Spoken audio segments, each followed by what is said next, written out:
କିଏ ତନ୍ତ୍ରମନ୍ତ୍ର ପ୍ରୟୋଗ କରିଛି କି? ଯଦି ପ୍ରୟୋଗ କରିଛି ଏହାର ପ୍ରଭାବରେ ଆପଣଙ୍କ ଶରୀର ଅସୁସ୍ଥ ରହିବ, ମୁଣ୍ଡ ବୁଲେଇବ, ଘରେ ଅନାଟନ ଲାଗି ରହିବ, ଝଗଡ଼ାଝାଟି ଲାଗି ରହିବ।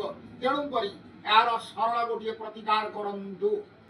କୌଣସି ଶନିବାର ଦିନ ବ୍ରାହ୍ମଣ ମୁହୂର୍ତ୍ତରେ ଉଠି ଆପଣ ଗୋଟିଏ ପିତ୍ତଳ କୁଣ୍ଡରେ ଶୁଦ୍ଧ ଜଳ ପୂର୍ଣ୍ଣ କରନ୍ତୁ, କିଛି ହଳଦୀ ଗୁଣ୍ଡ ପକାନ୍ତୁ, ତାପରେ ଆପଣଙ୍କ ତର୍ଜନୀ ଆଙ୍ଗୁଠି ଦ୍ୱାରା ଗୋଟିଏ ଯନ୍ତ୍ର ଲେଖନ୍ତୁ ପାଣି ଭିତରେ ତ୍ରିକୋଣ, ଷଟକୋଣ, ବୃତ୍ତ, ତା ମଝିରେ ଗୋଟିଏ ହିଙ୍ଗ ମନ୍ତ୍ର ଲେଖନ୍ତୁ।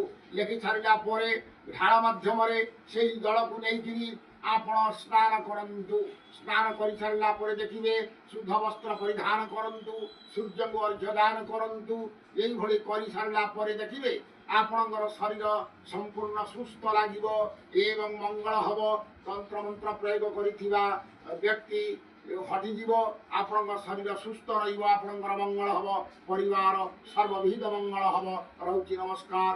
ଜୟ ଜଗନ୍ନାଥ, ଜୟ ମା କାମାକ୍ଷା।